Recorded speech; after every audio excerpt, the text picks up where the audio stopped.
할렐루야. 예, 우리 친묵과 경청에 기도해 오신 여러분들을 환영합니다. 우리 먼저 하나님 말씀을 보도록 하겠습니다. 시편 34편 9절에서 14절입니다. 시편 34편 9절에서 14절까지 말씀입니다. 시편 34편 9절에서 14절까지 말씀, 구약성경 825페이지입니다.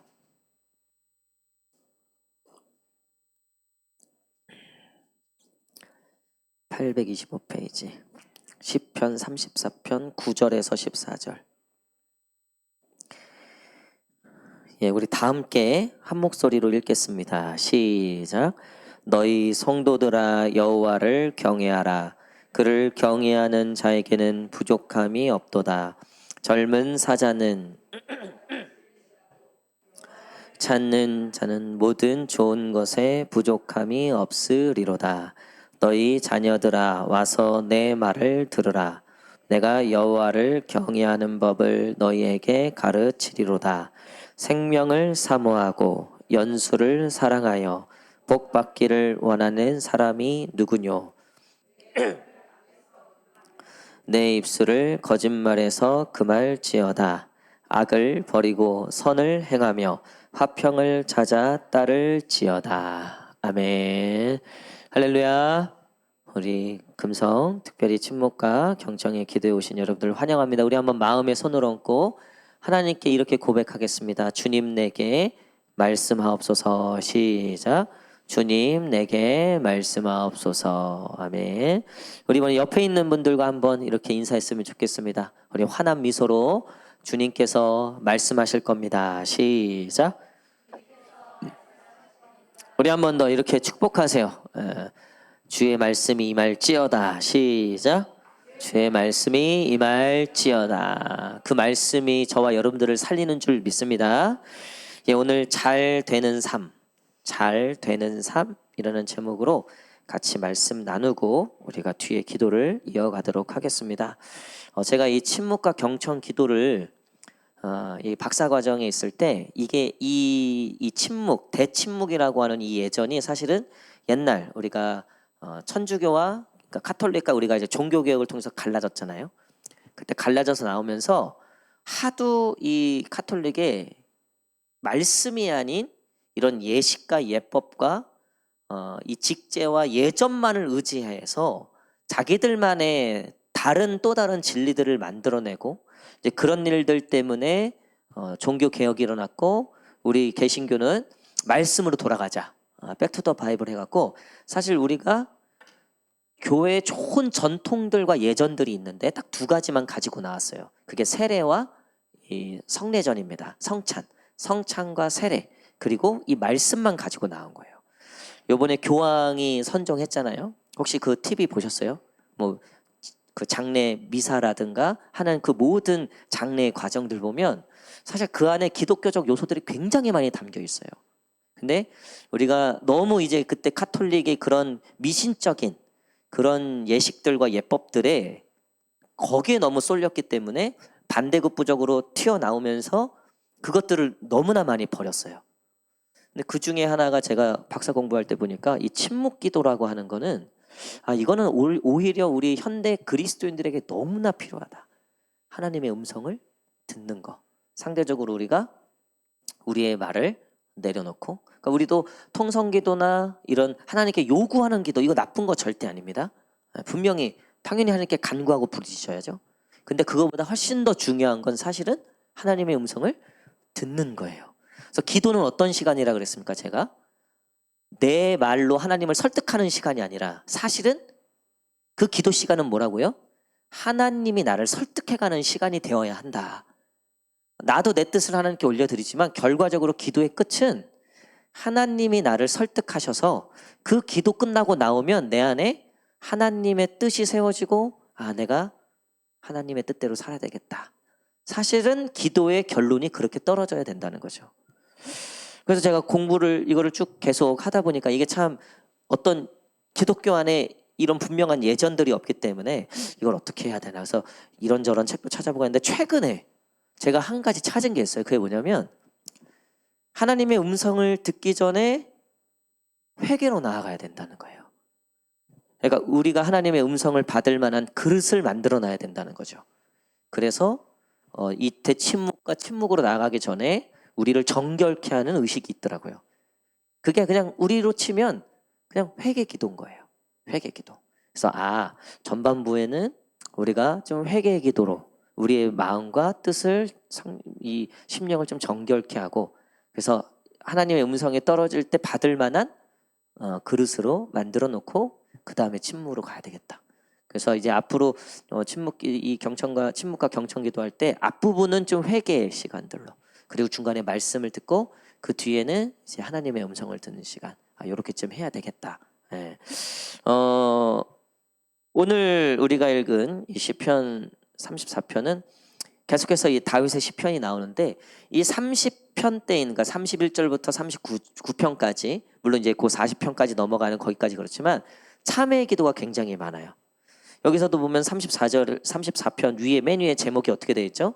다윗이 아비멜렉 앞에서 미친 채 하다가 쫓겨나서 지은 시. 굉장히 자신이 처량하고 기름 부음을 받아서 왕이 된다고는 말씀하셨지만 고난의 연속이었던 그 시절에, 특별히 이 블레셋에 도망쳐서 이 사울의 그 사울을 피해서 블레셋으로 도망갔다가, 또 블레셋에서도 네가 골리앗 죽인 놈인데 여기 와서 그래서 저놈 죽여야 된다고 할 때 미친 척하죠. 그래서 왕이 저 미친 놈을 그냥 냅둬라, 이렇게 해서 이제 간신히 살게 되죠. 그때 지었던 시편이에요. 근데 굉장히 비참하고 참 자신의 삶에 대해서 연민이 느껴지고, 그러면서도 또 하나님 앞에 혹시라도 내가 잘못한 게 있는가? 내가 하나님께 고하지 않은 게 있는가? 도대체 이 고난이 왜 나한테 있을까? 이런 고민 중에 다윗이 적었던 시라는 거죠.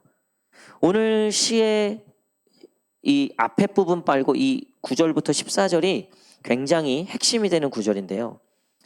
다윗은 그 어려움 중에서도 성도들에게 이런 삶을 살라고 권면하고 있는데, 우리 9절 다시 한번 읽겠습니다. 9절 시작.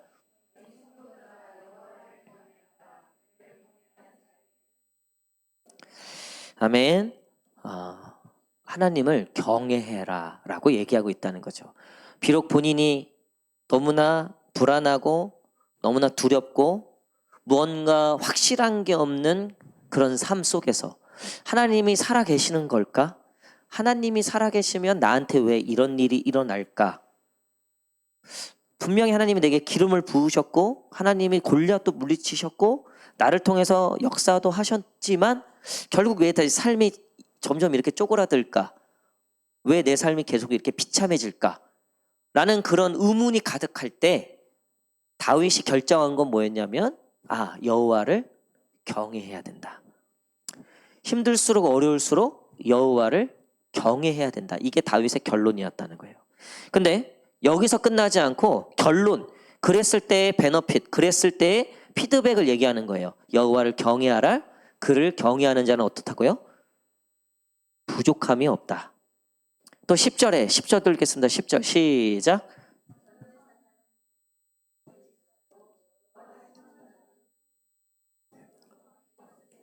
아멘. 젊은 사자지만 아직 어린 사자들은요, 부모 사자 없이는 아직 아무것도 못하는 거. 오히려 하이에나한테 잡혀먹거나 다른 짐승한테 잡혀먹을 수도 있는 상황.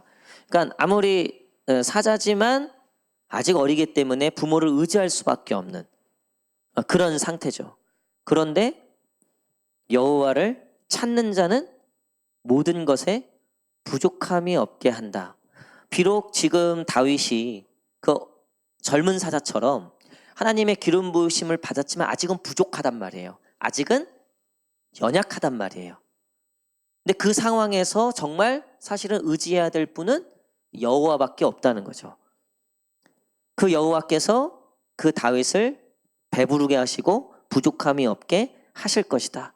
아직 다윗은 그런 상태는 아닌데 그렇게 믿고 여호와를 경외하기로 결단했다는 거죠.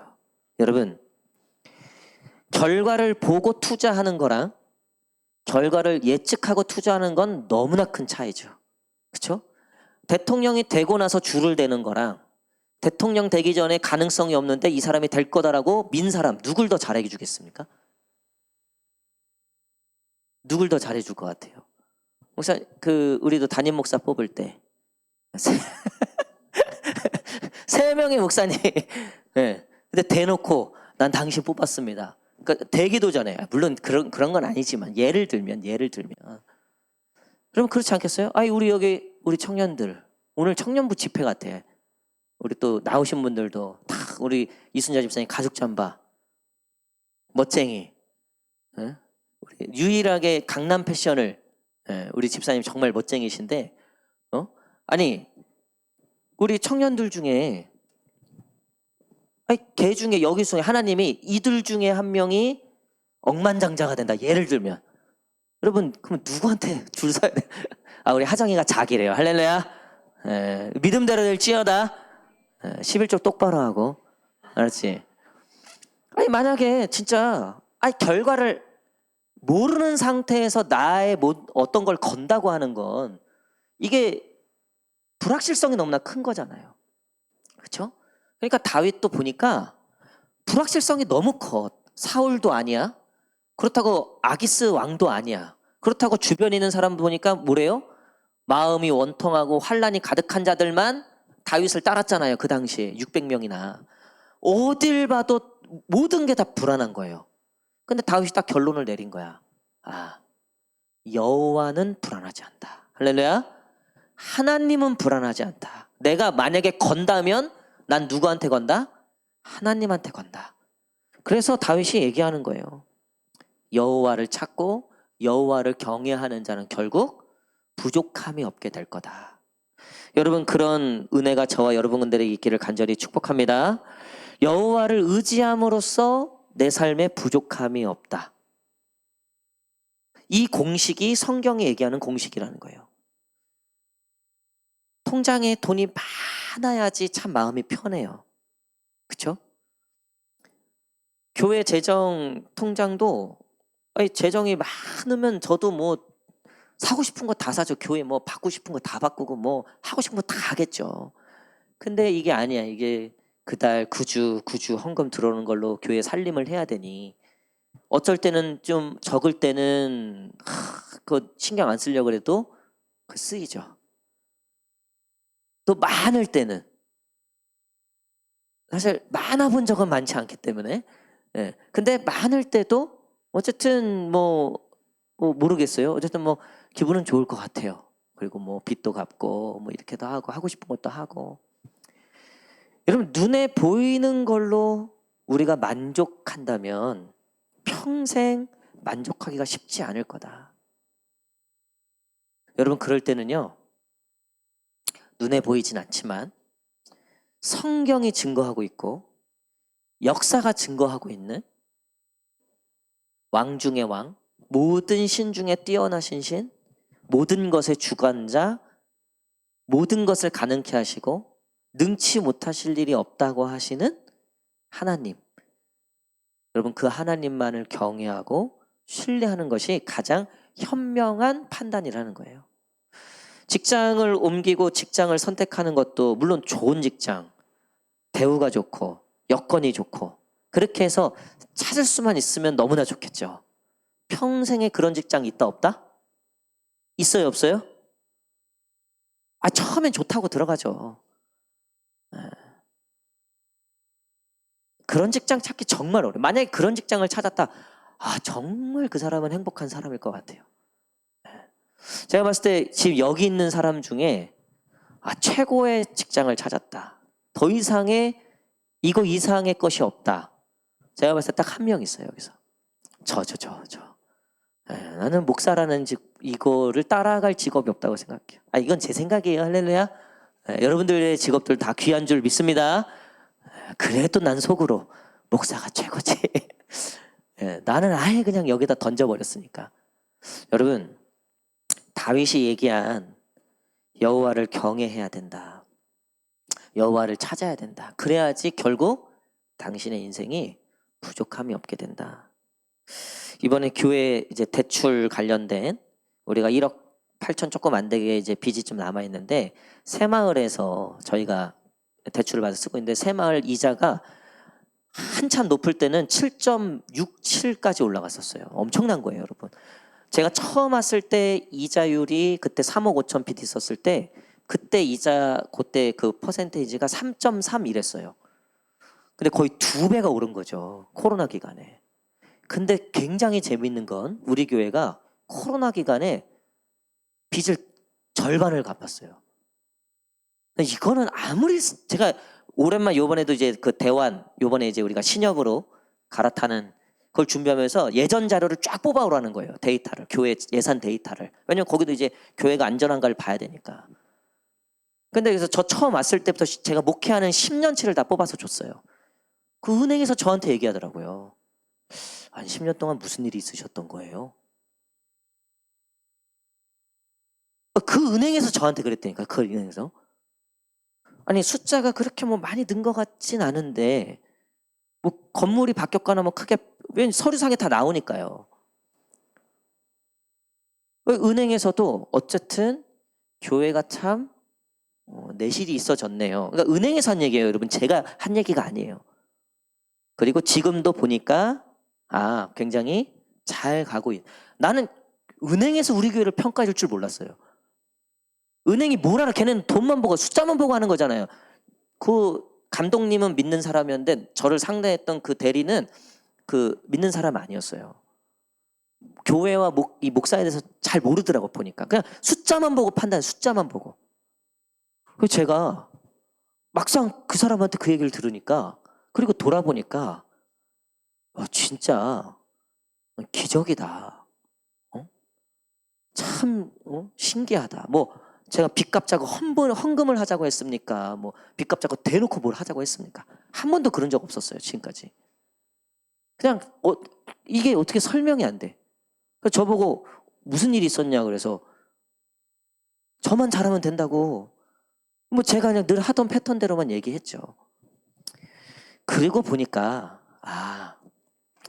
제가 부족했지만 우리 성도들이 우리가 다 부족했지만 그래도 우리 교회가 그래도 여호와 앞에 엎드리고 여호와를 경외하려고 하고 뭐 이런 일 저런 일 이런 풍파 저런 풍파 있어도 흔들리지 않고 우리 성도들이 우리 중직자들이 흔들리지 않고 자리를 지키고 기도하고 엎드리고 진짜 여호와를 경외하는 자들에게 하나님이 결국 부족함이 없게 지키시고 인도하시는구나. 제가 요번에 은행 그 일을 이제 어제로 다 끝났어요. 이제 마지막 결과만 남았어요. 제가 좀 이따 얘기 드릴게요. 이제 제가 보니까 우린 지금까지 하던 대로 하면 돼. 그러면 하나님이 결국 부족함 없이 다 채워주실 줄 믿습니다. 여러분 그게 가정에도 마찬가지고 우리의 삶에도 마찬가지라는 거예요. 우리의 삶에도.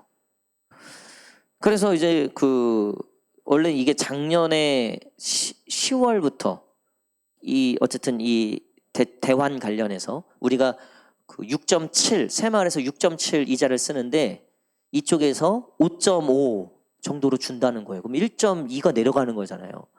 서연아 이게 엄청난 거예요. 아직은 잘 이런 거 모를 수도 있어요.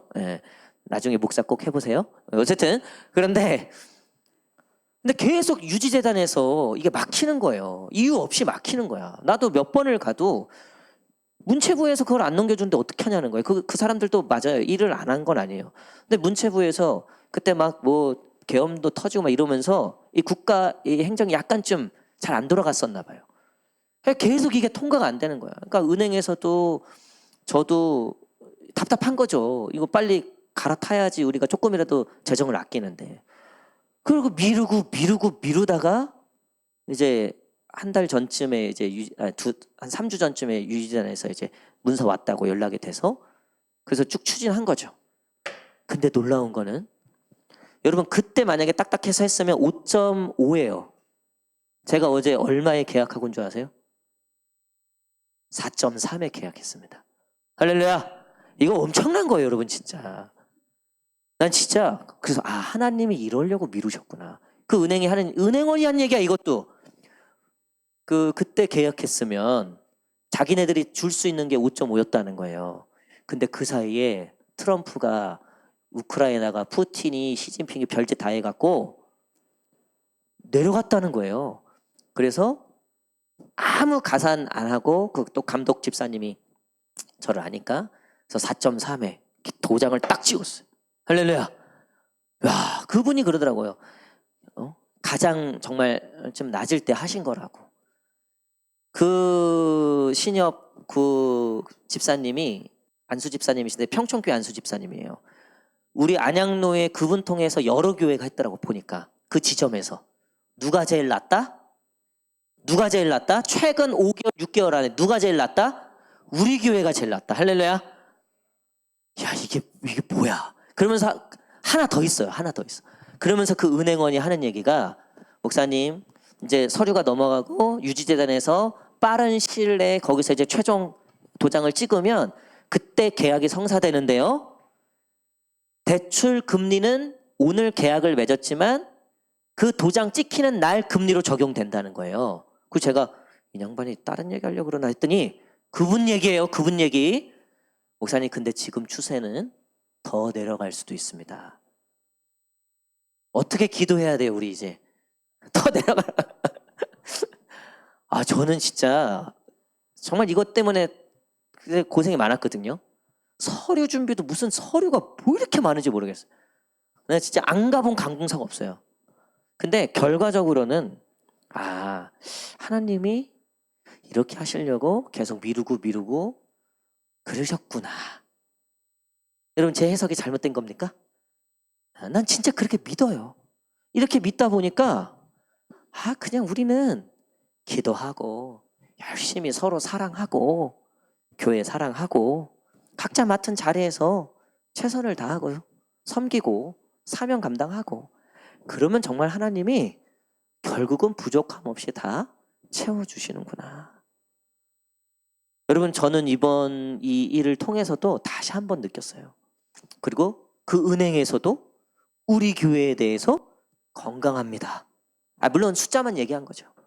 숫자가 건강한데 거기 구성원들이 건강하지 않겠냐. 우리 옆 사람 앞뒤 사람 바라보면 오늘은 괜찮아요. 편하게 축복하시면서 당신쯤 괜찮은 사람입니다. 시작. 다시 한번 당신 건강한 사람입니다. 시작. 할렐루야. 여호와를 경외하고 그분만 의지하고 그분만 바라보고 또 11절에 보니까 다윗이 또 이렇게 11절이 아니라 우리 12절입니다. 12절. 12절부터 14절, 12절부터 14절 시작. 사모하고 연수를 사랑하여 내 혀를 악에서 금하며 내 입술을 거짓말에서 금할지어다. 악을 버리고 선을 행하며 화평을 찾아 따를지어다. 아멘.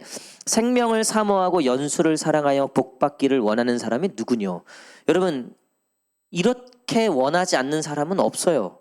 생명을 사모하고 연수를 사랑하고 이거는 장수를 의미하고요. 생명을 사모하고는 내 라이프를 내 삶을 사모하는 사람을 얘기해요. 여러분 요즘 현대인들 중에 자기 삶을 축복하고 자기 삶을 긍정하고 자기 삶에 대해서 만족을 느낀 사람 많지 않아요. 드물어요. 요즘 그런 사람 만나는 거 참 드물어요. 얼마나 원불교인들이 많은지 원망 불평하는 사람들 너무나 많아요. 우리 유나나 원불교가 그거예요. 원망 불평하는 교인. 그래서 원불교 그러니까 교회에도 원불교가 있다. 원망 불평하는 교인이 있다. 여러분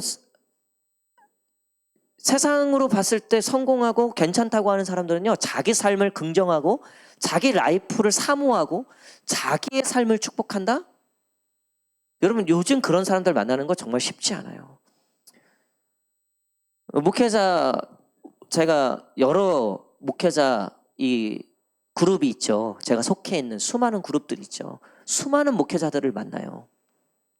여러분 근데 목회하면서도 자신의 목회와 자신의 삶을 사모하고 축복하는 사람을 만나는 거 생각보다 쉽지 않아요. 생각보다 그거 쉽지 않은 겁니다. 우리 여기 계신 우리 청년들, 우리 성도님들 중에서도 우리 내 가정, 내 직업, 또 나의 어떤 삶의 바운더리에 대해서 내 라이프에 대해서 긍정하고 뭐 완전한 풀 만족은 아니어도 어느 정도 만족이 있고 보람이 있고 삶의 가치를 느끼고 살아간다? 복 받은 사람이에요. 그거 쉽지 않아요, 요즘에. 근데 오늘 생명을 사모하고 연수를 사랑하여 복 받기를 원하는 사람이 누구뇨? 다윗이 지금 소망하는 거죠. 내가 그런 삶을 살기를 원합니다. 그런 사람들이 누구라는 거예요? 여호와를 경외하는 자라는 거예요. 악을 떠나고 여호와의 선을 따르려고 하고 하나님의 말씀을 들으려고 하고 하나님을 의지하는 자들, 그런 사람들에게 주는 복이라는 거예요. 복. 저희 아버지가 40년생이세요. 요거 비밀인데 보시면 얘기는 하지 마세요. 요즘에 변비 때문에 너무 고생하세요. 어제 한 집사님이 그 청국장 가루를 타서 먹으면 된다 해서 제가 바로 로켓 배송을 시켜갖고 아침에 원스톱으로 사서 아버지 이거 하루에 그 집사님 2번 먹으라는데 3번 먹으라 그랬어요. 물 타서 3번 먹으라. 아버지가 너무 고생하시는 거예요. 너무 고생을. 근데 이게 그냥 저도 변비하면 뭐 그냥 이건데 아니더라고 보니까. 이게 아버지가 정말 너무나, 그래서 아버지가 저한테는 야 너무 괴로워서 정말 죽고 싶다. 이게 당신 이게 계획대로 안 되니까 뭔가 너무 힘들어 하시는 거예요. 그러니까 저도 마음이 안 좋죠. 아버지가 아버지의 삶에 대해서 긍정하고 나이스하고 하셨으면 좋겠는데 사실 우리가 나이가 그러니까 삶이 무르익으면서 건강 나빠지죠. 삶도 내가 생각했던 대로 안 되는 경우들이 더 많죠. 그렇죠? 그리고 점점 내 영광은 쇠해져 가는 거죠. 다른 사람들이 내 라이프의 주인공들로 이제 들어서게 되는 거죠. 그러니까 제가 아직 그 연배는 아니지만 아버지의 삶을 보니까 그래요. 뜻대로 되셨던 것도 많지 않았고 다 그래요. 근데 제가 놀라운 걸 발견했어요. 근데 아버지가 하나님 앞에서는 그래도 당신의 삶이 참 당신이 느끼셨을 때 특히 아버지는 사랑하는 아내가 먼저 떠나는 거에 대한 늘 그게 있어요. 제 아버지가 말씀드렸잖아요. 제 어렸을 때 본 모습은 맨날 아버지가 엄마 그 발 닦아주는 모습이었어요. 한 번도 싸우는 걸 본 적이 없어요. 아버지가 엄마를 정말 사랑했어요. 맨날 우리한테도, 저도 요즘에 그러지만 나는 내 아내가 우선이다. 니들은 굶든지 말든지 거의 그거 방목식이었어요. 방목. 진짜 그러니까 저희 누나들과 저는 딴 건 몰라도 그거는 아버지에 대해서는 최고 인정해요. 아버지가 뭐 부도도 당하시고 사기도 당하시고 뭐 그 고생도 시켰지만 다 용서돼 그거는. 네. 그래도 엄마를 사랑했다. 근데 이제 누나들은 또 엄마를 고생시켰다 또 이 논리로 따져갖고 뭐 그러긴 하지만 어쨌든 그러니까 아버지가 사실은 그 부인이 먼저 세상을 떠나신 거에 대해서 굉장히 삶에 이 빈 걸로 지금까지 사실 늘 그러셨어요. 그럼에도 불구하고 제가 아버지를 보면서 항상 느꼈던 건 뭐냐면 그래도 우리 아버지가 믿음이 있으시구나. 그래도 막 그렇게 하시면서도 하나님 앞에서는요 딴 걸 못 하세요. 하나님 앞에서는 딴 생각을 못 하세요. 그냥 천국 빨리 가고 싶다. 그러니까 요 정도로 끝나요 결국은. 천국 소망이 있고 그 하나님께서 나를 인도하시고 결국 예배하신 그 집으로 나를 인도할 거라는 믿음이 있으시니까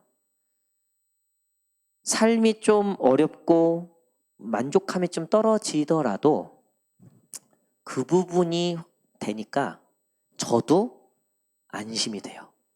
저도 결국 마음이 놓여요. 아버지도 얼마나 괴로우시겠습니까?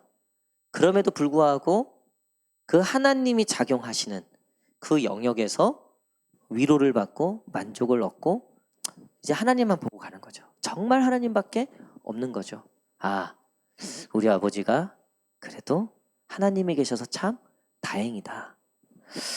사랑하는 성도 여러분, 말씀의 결론을 맺도록 하겠습니다. 여호와를 경외하는 것은 이런 놀라운 복이 있다는 거예요. 결국 하나님께서 우리의 라이프를 축복하시고 만족해 하시고 부족함이 없게 하시고, 비록 우리 눈에는 아기스 왕 앞에서 미친 척하고 지금 내 인생이 왜 이렇게 쪼그라들고 왜 이렇게 초라한가 라고 여겨지는 그때에 하나님이 다윗의 마음에 찾아오셔서 하나님 그 마음을 다 위로하실 뿐만 아니라 하나님께서 인도하시잖아요. 결국은 그랬던 다윗이 결국은 하나님의 뜻대로 왕이 되고 하나님의 그 계획대로 하나님이 다윗을 축복하신 대로 하나님이 이끄시는 것을 우리가 다 보고 있지 않습니까? 여러분, 하나님이 저와 여러분들을 다 축복하시는 줄 믿습니다.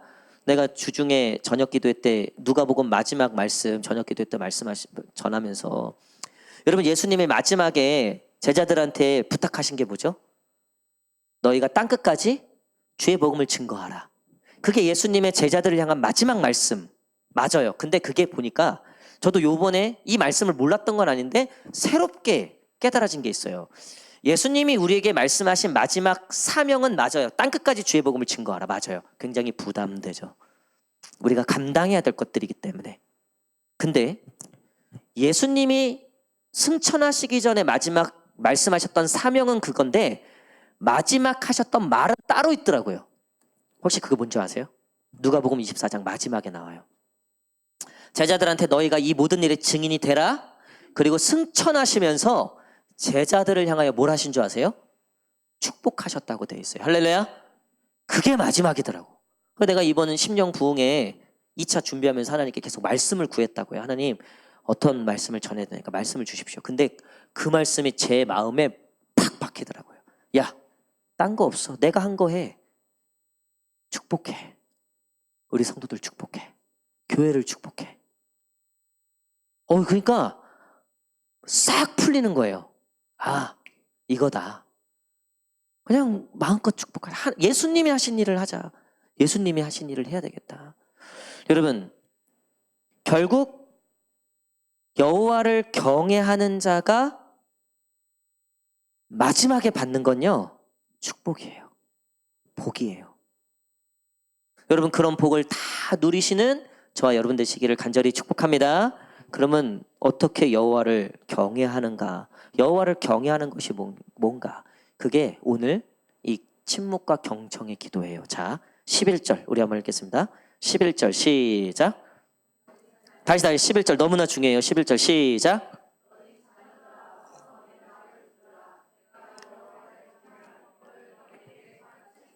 아멘. 내 말을 듣는 것이 곧 여호와를 경외하는 법이라는 거예요. 할렐루야. 오늘 우리가 이 자리에 온 게 뭡니까? 여호와의 말씀을 경청하려고 왔죠. 물론 우리가 매주 예배 때 늘 큐티하면서 우리가 교회에서 항상 여호와의 말씀을 들으려고 하죠. 맞아요. 근데 오늘은 특별히 우리가 더욱더 하나님을 향한 우리의 어떤 부르짖음과 간절함도 있지만 오늘은 특별히 정말 100% 하나님의 말씀을 듣겠습니다. 앞에서도 제가 말씀드렸지만 결국 예배는 하나님을 향한 우리의 모든 신앙의 표현은 내 얘기를 들어주세요도 있어요. 분명히 그거 있습니다. 근데 결국 하나님이 우리에게 주신 축복은 뭐냐면 하나님의 뜻이 우리 안에 이루어지는 거예요. 하나님의 말씀이 우리 안에 이루어지는 거예요. 여러분, 그게 결국 축복이에요.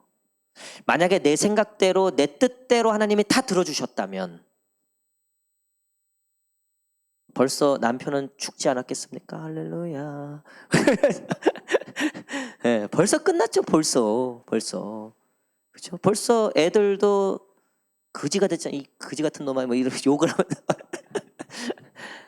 여러분, 우리 하나님이 얼마나 인격적이시고 우리를 얼마나 사랑하시냐면 우리가 못된 짓하고 원망하고 불평한 대로 우리를 이끄시지 않으셨어요. 어떻게든 하나님을 사랑하고 하나님께 나오는 주의 백성들을 한 절이라도 더 나의 축복의 그늘 아래 거하게 하려고 오늘도 하나님은 저와 여러분들을 향해서 열심히 일하고 계심을 믿습니다. 여러분, 그러니까 우리가 오늘은 대놓고 하나님 나를 향해서 축복해 주십시오. 내가 주님의 그 음성을 듣겠습니다. 그 약속의 말씀을 내가 받기를 원합니다. 주님, 오늘 나에게 생명의 말씀을 허락해 주십시오. 내 마음에 하나님의 음성이 깨달아지게 하십시오. 우리가 요즘에 기도원에 가는데요. 그 기도굴에서 1시간 정도 기도하는 거예요. 그 기도 시간에 하나님의 음성을 듣는 거죠. 내 할 얘기 다 이만큼 보따리 갖고 딱 와서 부르짖고 하는데 하나님의 음성이 임하니까 위로가 되고 내가 하나님께 구했던 모든 것들의 답변의 유무와 상관없이 기도 오길 잘했다. 오늘도 하나님이 내게 말씀하셨다. 그 제가 신대원 그 기도탑에서 신학교 기도탑에서 기도할 때 제가 말씀드렸잖아요. 옆에 있던 여자 전사님이 제 옆방에 들어가고 내 기도 소리보다 더 크게 울면서 하소연을 하는 거예요. 그 전도사 생활하는데 거기 부장님이 엄청 괴롭혔나 봐요. 거의 죽여주시옵소서 저주하고 거의 십장에 달아버리라는 기도예요. 거의 보니까. 근데 기도가 점점점 시간이 지나니까 기도가 어떻게 바뀌었다 그랬어요? 하나님, 제가 문제입니다. 내가 더 용서하고 내가 더 잘하겠습니다. 그리고 나중에는 찬양이 나오더라고. 그 여자 전사님 입에서 하나님은 영광 올려드리고 하나님을 높이는 찬양이 나오고 제가 보니까 나쁜 놈으로 시작했다가 원수 사랑하고 그 음성 듣고 기쁘게 가더라고요. 일은 해결은 안 됐는데 하나님의 음성을 들은 거예요. 내 딸아, 염려하지 마라. 내가 너를 부족함 없이 하겠다. 내가 너를 책임지겠다. 오늘 그런 음성이 들리는 오늘 하나님의 그런 임재가 가득한 저와 여러분 되시기를 간절히 축복합니다. 우리 불을 좀 다 꺼주시고요.